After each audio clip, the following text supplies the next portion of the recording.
કેમ છો? મજામાં ને? જો આપણે ધોરણ 2 એકમ 19 દલો તરવાડી એની વાર્તા સાંભળવાની છે. એકમનું નામ છે દલો તરવાડી. ચલો વાર્તા સાંભળીએ. એક હતો દલો તરવાડી. હવે એકવાર એમની પત્નીએ કહ્યું કે વાડીએથી શાક લઈ આવો, શાક બનાવવા ભાઈ જોઈએ ને, એટલે પત્નીઓ તો પતિદેવને મોકલી દે શાક લેવા. એટલે ભાઈ દલા તલવાડીની પત્નીએ કહ્યું કે ભાઈ શાક લઈ આવો. એટલે દલો તરવાડી તો પગમાં ચઈ કરતા ચપ્પલ પહેર્યા, માથે પાઘડી મૂકી, ખભે સરસ મજાનો આમ ખેસ નાખ્યો અને હાથમાં લીધી લાકડી લઈને ચાલતા એ તો ગામની બહાર વસરામ ભુવાની વાડીએ પહોંચ્યા. વાડીમાં સરસ મજાનું શાક હોય ને, એટલે દલા તરવાડીએ તો વાડીની ઝોપડી ઉગાડી તો અંદર કોઈ માણસ આજુબાજુ આમ નજર કરી, આમ ચારે બાજુ જોયું પણ કોઈ દેખાયું નહીં. હવે ભાઈ કોઈ માણસ ના દેખાયું એટલે શું કરવું? તો દલા તરવાડીએ તો ખોટી બૂમો પાડી કે વસરામ ભુવા, પણ કોઈ બોલ્યું નહીં. એટલે એમને એમ થયું કે વાડીમાં તો કોઈ છે નહીં, હવે શું કરવું?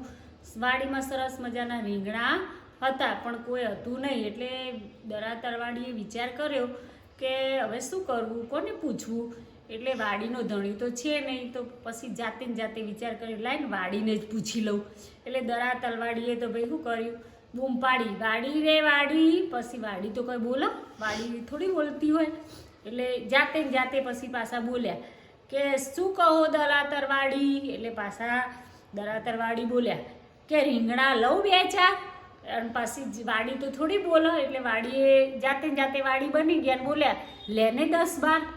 એટલે દલા તરવાડીએ તો ભાઈ 10-12 રીંગણા સરસ મજાના આમ ફોટ વાળી આવી રીતે અને મેં રીંગણા ભરી લીધા, 10-12 રીંગણા ભરી લીધા અને તો લઈ અને ઘેર ગયા. એટલે એમની પત્નીએ તો સરસ મજાના ભરેલું રીંગણનું શાક બનાવ્યું.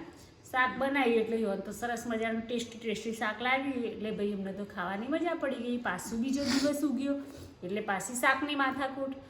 એમની પત્નીએ કહ્યું કે જો શાક લઈ આવો. પાછા એ તો ફરીવાર પહોંચ્યા વસરામ ભુવાની વાડીએ અને રોજની જેમ પાછા એ બૂમ પાડી, આજુબાજુ જોયું કોઈ દેખાય નહીં, જાતે બૂમ પાડી, વાડી રે વાડી.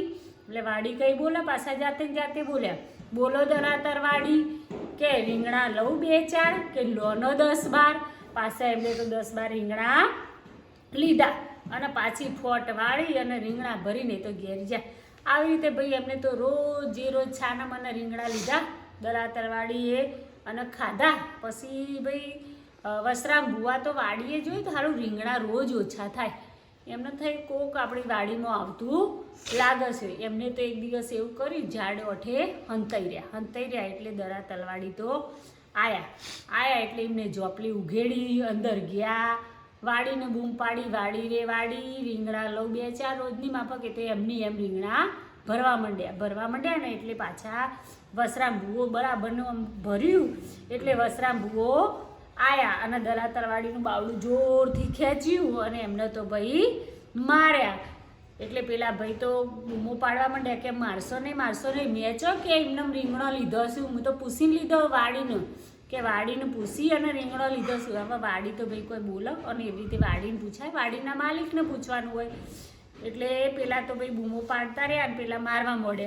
એટલે પછી દલા તલવાડી થોડા ઢીલા પડ્યા અને એમનો તો પેલા વસરામ ભુવાએ કૂવા તરફ લઈ ગયા. વાડીમાં કૂવો તો એ લઈ ગયા અને દોરડું બાંધ્યું અને અંદર નાખ્યા કે કશો વાંધો નહીં, તમે પૂછ્યું નહીં ને, હું એ કૂવાનું કે પૂછી લઉં, તમે મને નહોતું પૂછ્યું ને, વાડીને પૂછ્યું તો હું એ કૂવાને પૂછું. અને પછી એમને તો ભાઈ કૂવામાં એમને નાખ્યા દલા તલવાડી અને પછી કૂવાનું બૂમ પાડી કે કૂવા રે કૂવા. પછી કૂવો કોઈ બોલો કે ડૂબકી મારું 2-4 એટલે ડૂબકી ખવડાવું 2-4. એટલે કૂવો જાતે પાછા એ રે બોલ વસરામ ભુવા કે ખવડાવીને 10-12. એટલે ભાઈ વસરામ ભુવાએ તો દલા તલવાડીને કૂવામાં ડૂબકો મરાયા 4-5 10-12 એવી રીતે. એટલે પેલા તો ઢીલા ડસ થઈ ગયા અને માફી માગવા માંડ્યા કે હવેથી કોઈ દિવસ આવું કરીશ નહીં. તો ભાઈ મજા આવી ને વાર્તા સાંભળવાની? કોઈને પૂછ્યા વગર કોઈ વસ્તુ લેવાય ના લેવાય. ચલો આગળ આપણે એકમ શીખીએ.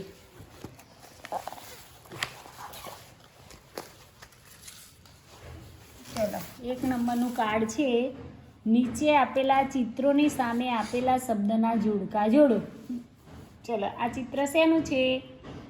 ચશ્માનું. તો આને આપણે ચશ્મા સાથે જોડીશું. અહીંયા આ ચિત્ર છે ચપ્પુ, તો એને આપણે ચપ્પા સાથે જોડીશું. આ ચિત્ર છે ધનુષ્યનું, તો એને ધનુષ્ય સાથે જોડીશું.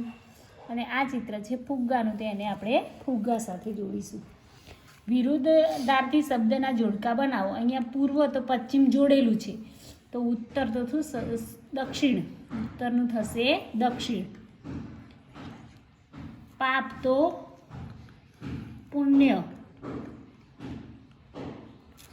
પાપ તો પુણ્ય. પ્રેમ તો નફરત. સજ્જન તો દુર્જન. અહીંયા આપણે સમાનાર્થી શબ્દના જોડકા જોડવાના છે.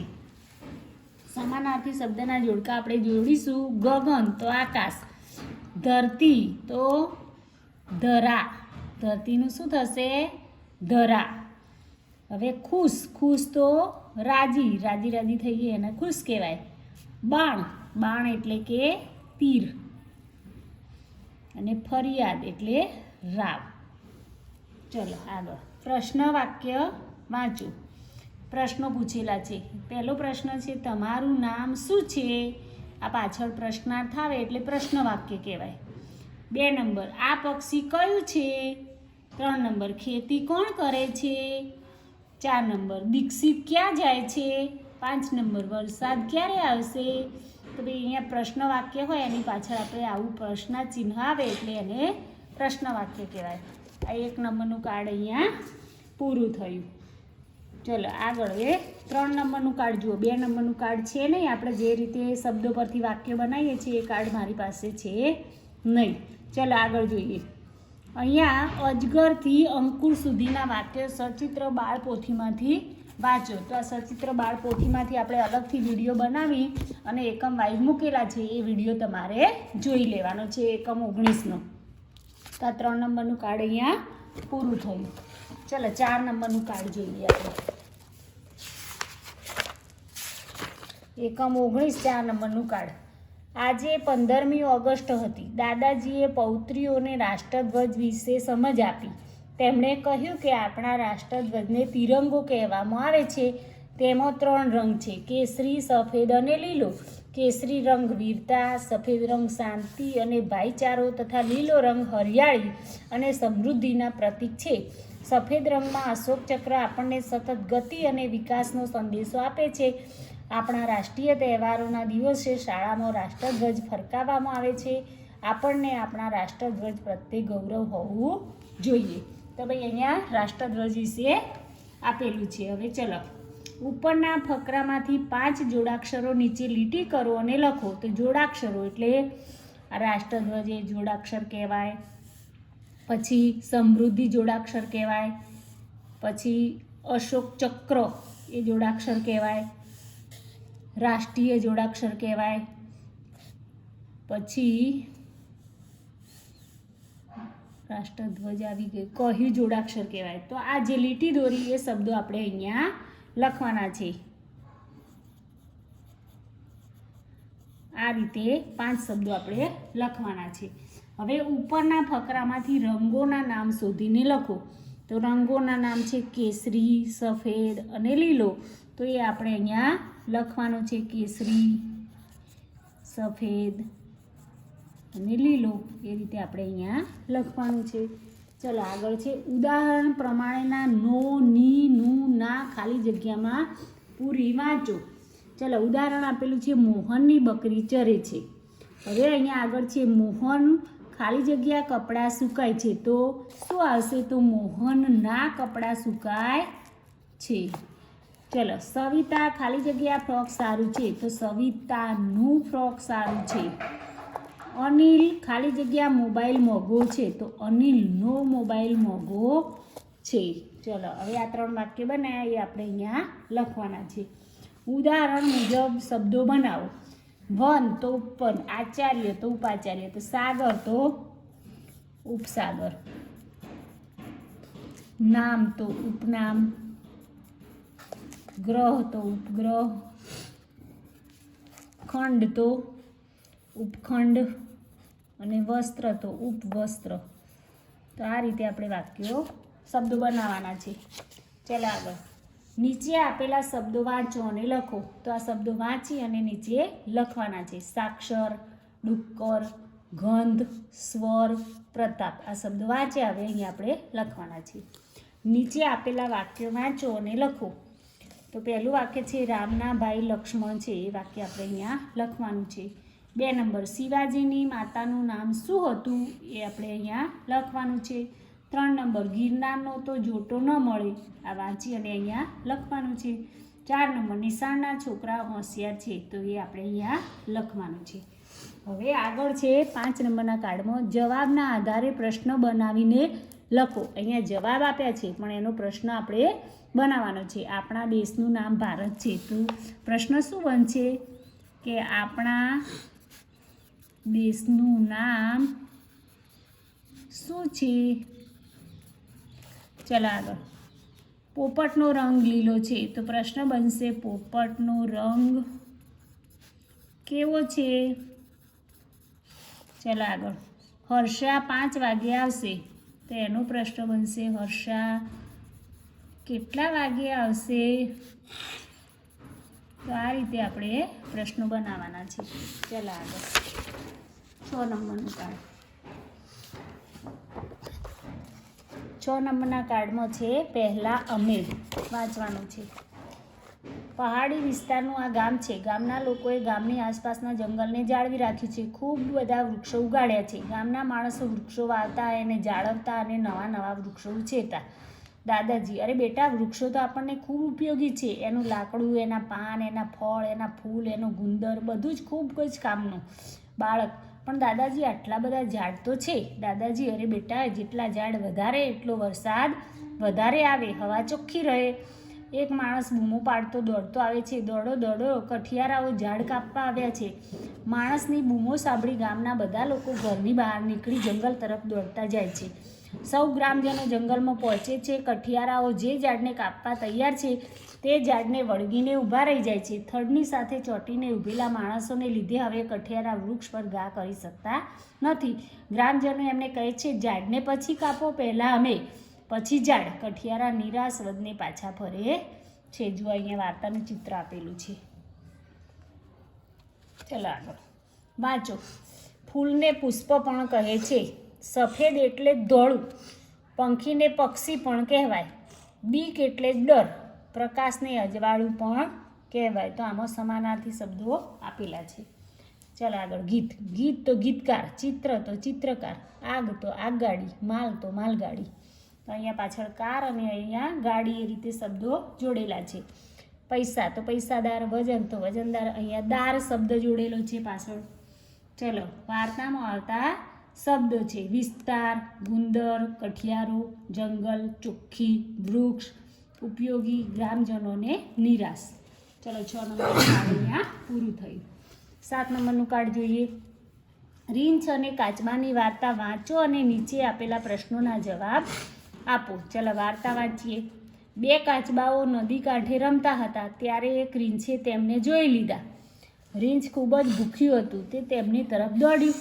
રીંછને જોઈ કાચબાઓએ નદી તરફ ગબડવાનું શરૂ કર્યું અને પાણીમાં પહોંચી ગયા. રીંછ પણ કાચબાઓ પાછળ દોડ્યું. દોડતા દોડતા તેનું માથું એક પથ્થર સાથે ભટકાયું. કાચબાઓ તો તરીને ચાલ્યા ગયા. રીંછ પોતાનું માથું પકડીને બેસી રહ્યું. ચલો આ વાર્તા વાંચીને એના ઉપરથી જવાબ. સાચા જવાબ પર ખરાની નિશાની કરો. રીંછ શું શોધતું હતું? તો પાણી, ખોરાક કે રહેવા માટેની જગ્યા. તો ભાઈ ભૂખ્યું હતું તો શું શોધતું હતું? ખોરાક. કાચબાઓ ખાલી જગ્યાની માફક ગબડ્યા. તો શેની માફક ગબડ્યા?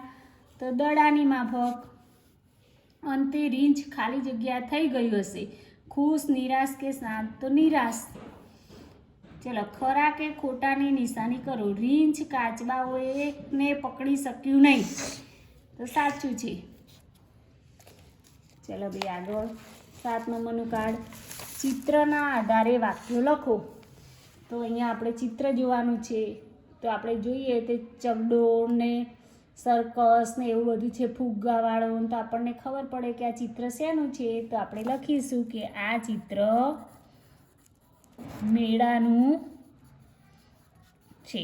ચાલો આ એક વાક્ય લખ્યું, બાકીના 4 વાક્યો તમારે લખવાના છે કે ચિત્રમાં ચકડોળ છે, ચિત્રમાં એક ફુગ્ગાવાળો છે, ચિત્રમાં સર્કસ છે, બધું તમને જે દેખાય એના ઉપરથી અહીંયા વાક્યો લખવાના છે. ચાલો આગળ 8 નંબરનું કાર્ડ. 8 નંબરના કાર્ડમાં સમાનાર્થી શબ્દની નીચે લીટી દોરો. તો અહીંયા સવાર તો એનો સમાનાર્થી થાય પ્રભાત. નભ, નભ તો એનો સમાનાર્થી થશે આકાશ. સફેદ, સફેદ એટલે ધોળું. સાચું એટલે ખરું. ચાલો આગળ યોગ્ય શબ્દ વડે ખાલી જગ્યા પૂરો. સૂર્ય ખાલી જગ્યા દિશામાં ઉગે છે, તો સૂર્ય કઈ દિશામાં ઉગે છે? પાછળ પ્રશ્નાર્થ છે એટલે કઈ લખવાનું છે. પ્રિયા ક્યારે આવશે? દીક્ષિત ક્યાં જાય છે? અરુણા શું કરે છે? આ ઘરમાં કોણ રહે છે? તો એ રીતે લાગુ પડતા શબ્દો આપણે લખવાના છે. ચાલો આગળ 8 નંબરના કાર્ડમાં ફકરો વાંચીને જવાબ લખો. પાંડવો 5 ભાઈઓ હતા. એમની માતાનું નામ કુંતી, એમના પિતા પાંડુ રાજા. પાંડવો બહુ સંપીલા હતા. ભીમની પાસે ગદા હતી, અર્જુન પાસે ધનુષ્ય હતું. ચાલો પહેલો પ્રશ્ન છે, પાંડવો કેટલા ભાઈઓ હતા? તો 5. પાંડવોની માતાનું નામ શું હતું? તો કુંતી. તો અહીંયા આપણે લખીશું કુંતી. પાંડવોના પિતાનું નામ શું હતું? તો પાંડુ રાજા. પાંડવો કેવા હતા? તો પાંડવો સંપીલા હતા. ફકરામાંથી જ આપણે શોધીને લખવાનું છે. ભીમ પાસે શું હતું? તો ભીમ પાસે ગદા હતી. કોની પાસે ધનુષ્ય હતું? તો અર્જુન પાસે ધનુષ્ય હતું. અહીંયા આવશે અર્જુન. ચાલો આગળ 9 નંબરનું કાર્ડ. અહીંયા છે હસવું. તો અહીંયા ભાઈ આ રડે છે, તો અહીંયા આપણે વિરુદ્ધ જોડકા જોડવાના છે અને લખવાનું છે. ચાલો આગળ અહીંયા આપણે આ જોડ્યું. ચાલો આ છે, આ માણસ આપણને શું લાગે છે? તરતો, તરવું. તો અહીંયા ડૂબવું.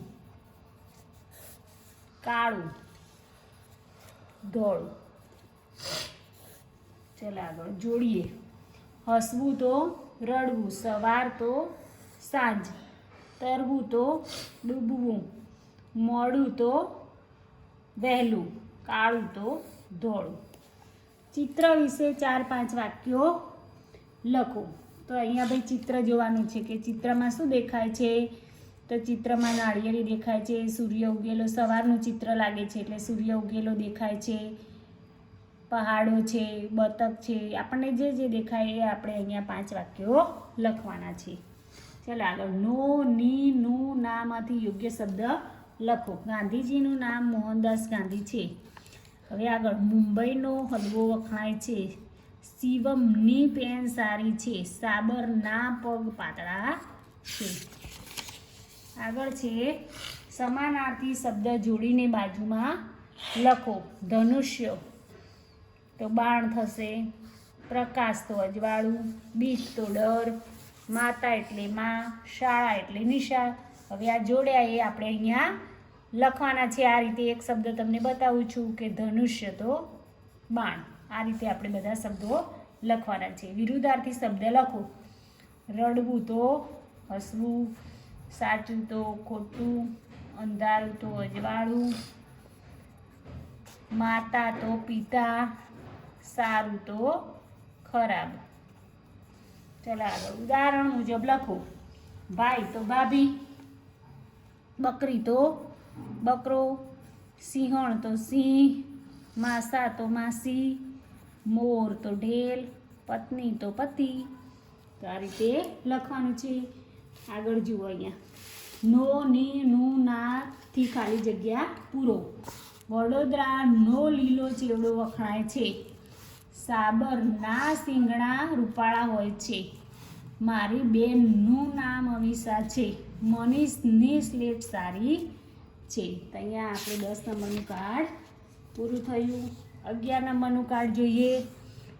લખવાનું છે અહીંયા હસ્તી તો આગળ થશે મસ્તી, એના પછી થશે વસ્તી, એના પછી શબ્દ બનશે પસ્તી, આગળ થશે કુસ્તી. ચલો આગળ. જોડાક્ષર શોધીને લખો. આવી સ્થિતિમાં સુરેશ ડગ્યો નહીં. તે ચિત્રો દોરતો, સ્ટુડિયોમાં બેસતો, ખૂબ કામ કરતો. પરિસ્થિતિ સુધરી તે ફિલ્મો બનાવવા લાગ્યો. તો અહીંયા જે શબ્દો આપણે જોડાક્ષરો શોધ્યા એ આપણે લખવાના છે. વાક્ય બનાવી લખો. રંગોળી. તો મેં સરસ રંગોળી પૂરી. દિવાળીનો તહેવાર ગમે છે. દિવાળીમાં ફટાકડા ફોડીએ છીએ. દર્શન. તો હું મંદિરમાં દર્શન કરવા જાઉં છું. હું સવારે ઉઠી દાદા દાદીને પ્રણામ કરું છું. એ રીતે વાક્યો બનાવવાના છે. જો અહીંયા ચિત્ર આપેલું છે ઉત્તરાયણનું, તો ઉત્તરાયણ ઉપરથી આપણે વાક્ય બનાવીને અહીંયા લખવાના છે કે આ ચિત્ર ઉત્તરાયણનું છે. છોકરી પતંગ ચગાવે છે. આપણને જે ઉત્તરાયણ વિશે વાક્ય આવડે અહીંયા લખવાના છે. નમૂના મુજબ શબ્દ બનાવી લખો. માન તો માનભેર, હોંશ તો હોંશભેર, ગૌરવ તો ગૌરવભેર, હર્ષ તો હર્ષભેર. ચલો જોડો. નામ તો ઉપનામ, હાસ તો ઉપહાસ, વન તો ઉપવન, સાગર તો ઉપસાગર. એ રીતે આપણે વાક્યો જોડવાના છે. હવે આગળ આવે છે સમૂહ કાર્ય 2. એમાં આપણે આ વાંચવાનું છે. તો અહીંયા એકમ 19 આપણે પૂર્ણ કરીએ છીએ. આગળ 3જા ધોરણના અને 4થા ધોરણના પણ વિડીયો આપણે ગુજરાતી વિષયના ચેનલમાં મૂકેલા છે. જે લોકોએ ગુજરાતી વિષય શીખવો હોય તેઓએ ચેનલને સબસ્ક્રાઈબ કરવી.